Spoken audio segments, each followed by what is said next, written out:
Buenas tardes, vamos a presentar la situación problema de fundamentación electrónica, que es la conversión de corriente alterna a corriente directa y cómo puede utilizarse para alimentar una compuerta lógica. Primero debemos establecer por qué esto es importante. Em, Sabemos que en la red eléctrica pues nos llega un voltaje que es de corriente alterna porque es más eficiente para poder transmitir la energía por largas distancias. Pero sin embargo, pues la mayoría de elementos o aparatos electrónicos que utilizamos operan con un voltaje mucho menor y con corriente directa. Entonces, esa vendría siendo la importancia de hacer este tipo de conversión para poder alimentar todos los aparatos que nos han ayudado como sociedad a prosperar e innovar tecnológicamente. ¿Por qué son importantes las compuertas lógicas? Porque sabemos que desde la parte lógica hemos podido implementar todo lo que son aparatos inteligentes, computadoras. La computación ha evolucionado de tal manera que se ha colocado en todos los aspectos de nuestra vida y todo esto no sería posible si no contáramos con los transistores. Los transistores nos permitieron construir aparatos lógicos eficientes y nos permitieron, pues, por ende, llegar a la revolución tecnológica y computacional que tenemos ahora. Y bien, para el proceso de conversión, quiero hacer hincapié en los elementos claves que pues es el transformador, el puente de diodos y el capacitor. En este punto existe la etapa llamada como rectificación, que es el convertir, pues si viéramos en una gráfica, en vez de una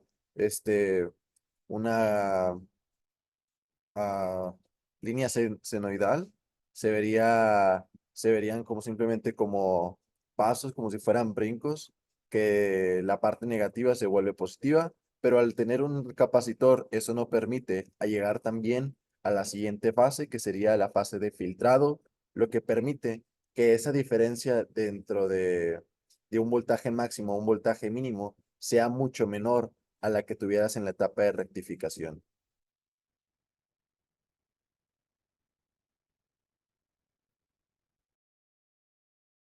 Bueno, ahora que tenemos esta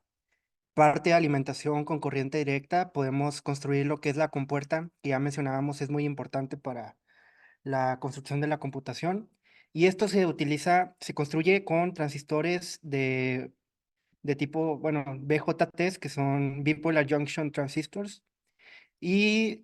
como podemos ver, están unidos en serie con el emisor del primer transistor conectado al colector del segundo. Y más adelante veremos cómo se comporta esta parte para poder representar la lógica de una compuerta AND. Bien, ahora en este punto será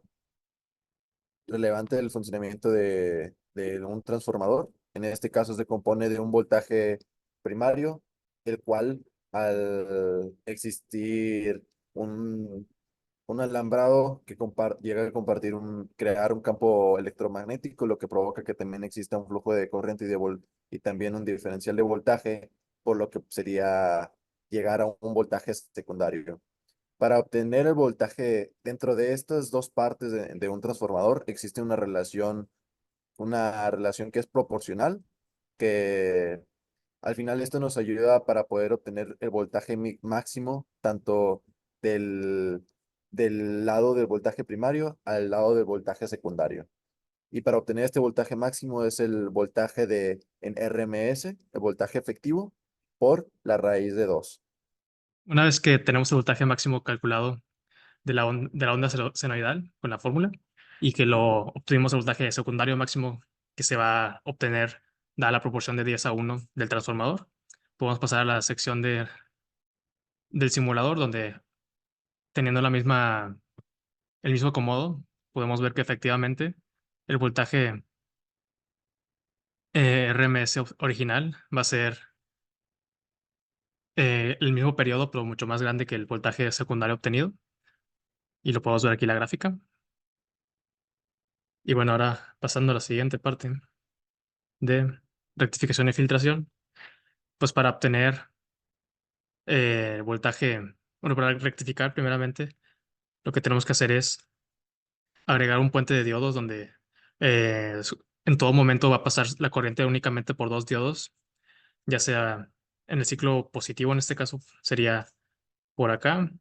o sería por el ground, se regresaría por acá, cerrando así el ciclo,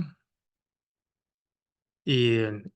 y lo mismo para el revés, para el otro, el ciclo negativo. Ya una vez tenemos esto, podemos ver que el voltaje sale con la misma magnitud que salía acá una vez transformado, pero todo en el voltaje positivo, o sea, sin cambiar de dirección, sin cambiar de polaridad. Y luego para filtrar, agregamos un capacitor esta vez agregamos un capacitor de 1 milifaradio, como fue recomendado en la situación problema, para evitar que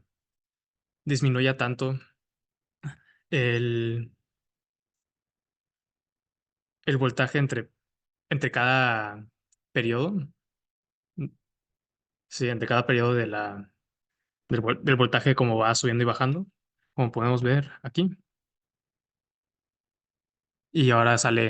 sigue teniendo un periodo donde sube y baja, pero ahora es considerablemente menos, lo cual es lo que queremos. Bueno, para sacar los cálculos analíticamente, lo que hacemos es,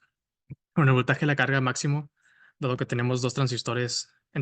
dado que la corriente pasa por dos transistores en todo momento, se le tiene que restar al voltaje secundario máximo el, la magnitud del voltaje equivalente de esos dos transistores, que en este caso tomamos diodos, perdón, diodos, no transistores, que en este caso tomamos como 0.7 el voltaje que se opone de cada diodo. Y ya una vez con eso tenemos analíticamente que este voltaje de la carga máximo sea de 15.5. El periodo de la carga, como ya está rectificado y se repite cada vez que sube y baja, como podemos ver, bueno, sí, ahí también, como podemos ver acá, va a ser la mitad que el periodo original del voltaje alterno, por lo que sería el doble la frecuencia, que como podemos ver aquí, ya que la original era 60 hercios. Ya con esto podemos utilizar la fórmula del voltaje rizado pico a pico para obtener pues, el voltaje rizado pico a pico analítico, que sería la diferencia de voltaje entre este punto más grande y este punto más pequeño, analíticamente al menos. En este caso, en el simulador, esa diferencia eh, nos dice que la diferencia de voltaje pico a pico es de 96, 95 por ahí milivolts, lo cual varía un poco, pero dado que aunque pongamos estos mismos valores de 15.32 y pues la misma frecuencia y la carga, en este caso, que elegimos arbitrariamente, nos da un valor de 120 y tantos. Asumimos que en el simulador calcula otra cosa, bueno, toma en cuenta otra cosa en el denominador que nosotros no tomamos en cuenta, pero bueno, seguimos adelante. Para finalizar, pasamos a la etapa de regulación, donde agregamos un diodo Zener entre el capacitor y la carga, también en paralelo, con una resistencia secundaria que sirve para funcionar como un divisor de voltaje, de modo que este diodo Zener regule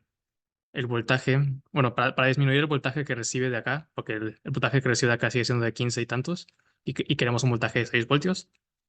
y ya con este divisor de voltaje se reduce, y en este diodo Zener lo que hicimos fue editarlo en el simulador para que su voltaje de breakdown en reverso, o sea, el voltaje Zener, sea de cercano a 6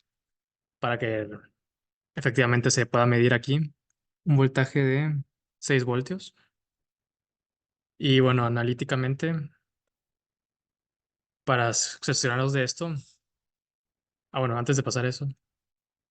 sí, primero tenemos que, después de implementar esta, calculamos la resistencia equivalente de eso, lo cual lo dirá un compañero mío. Bueno, como mencionó mi compañero, pues tenemos la resistencia S para limitar la corriente que le llega al diodo Zener y el diodo Zener pues regula el voltaje para tener un voltaje de 6 voltios constante, que es lo que queríamos desde el principio, evitar un voltaje alterno. Ya que tenemos esa salida de alimentación de 6 voltios, pues tenemos el circuito de la carga, que en análisis se reemplazaría por una RL, una resistencia de la carga, que consiste del circuito de compuerta AND, hecho con transistores. Entonces tenemos los dos transistores, como ya había mencionado, conectados de una manera particular que hacen que solamente si las dos bases son polarizadas en saturación, permite que baje la corriente a LED, que básicamente es el comportamiento de una compuerta AND, que solamente cuando estén las dos entradas activas se pase una salida activa en el LED, como podemos ver en la simulación. Si una de ellas, de alguna de las dos compuertas, de los dos transistores no está en saturación o los dos están en corte, pues simplemente no se va a encender el LED. Es cuando los dos están saturados por la base que la corriente puede llegar al LED y podemos observar ese comportamiento de una compuerta lógica. Y bueno, ya una vez que implementamos la compuerta lógica, ahora sí, para corroborar analíticamente que lo que se puede ver en el simulador de que el diodo Zener regula, efectivamente, pues lo que hacemos es utilizar el voltaje que se mide aquí, que es de 6 voltios, y la corriente que se mide una vez poniendo una resistencia medianamente arbitraria, que es de 5.22 voltios, digo, miliamperes. Una vez que tenemos eso, pues sacamos la resistencia equivalente de toda la implementación de la compuerta. Y ya con eso, pues utilizamos la fórmula de voltaje de Thevenin del diodo Zener, o sea, quitando el diodo Zener.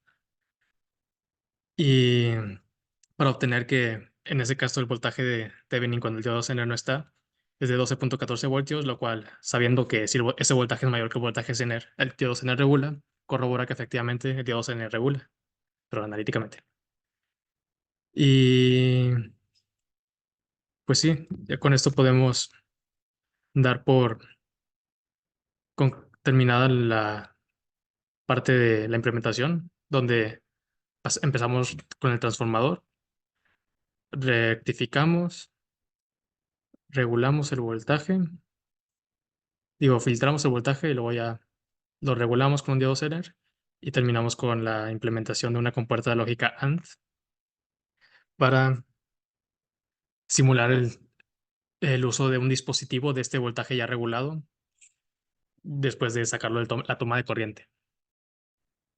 Y bien, dando fin a este video como reflexión, nos llevamos que gracias a este reto podemos darnos cuenta de la complejidad que puede llegar a tener la implementación de un convertidor y darnos cuenta cómo en su momento pudo haber sido imposible o inimaginable poder llegar a los dispositivos que tenemos hoy en día, que tenemos un uso cotidiano y que pueden llegar a ser, que pueden llegar a automatizar procesos dentro de nuestra vida, los cuales no nos damos cuenta, pero realmente llegan a tener un peso eh, importante para quienes contribuyeron para llegar a ello. Y pues muchas gracias. Pero también como nota y reflexión desde el punto de vista de la ciudadanía, queda claro que dado que la mayoría de las tomas de corriente dan voltaje alterno, el poder transformarlo, bueno, convertirlo a voltaje directo es indispensable para cualquier persona que viva en una ciudad, ya que todos utilizamos electricidad y dependemos de ella para muchas cosas, por lo cual es esencial el que la transformación, bueno, que la conversión de AC a DC suceda. Si bien es debatible la relevancia de entender exactamente todo para una persona promedio, el poder aprender sobre esto nos ayuda a nosotros como ingenieros y futuros practicantes, el darnos cuenta de qué es lo que está pasando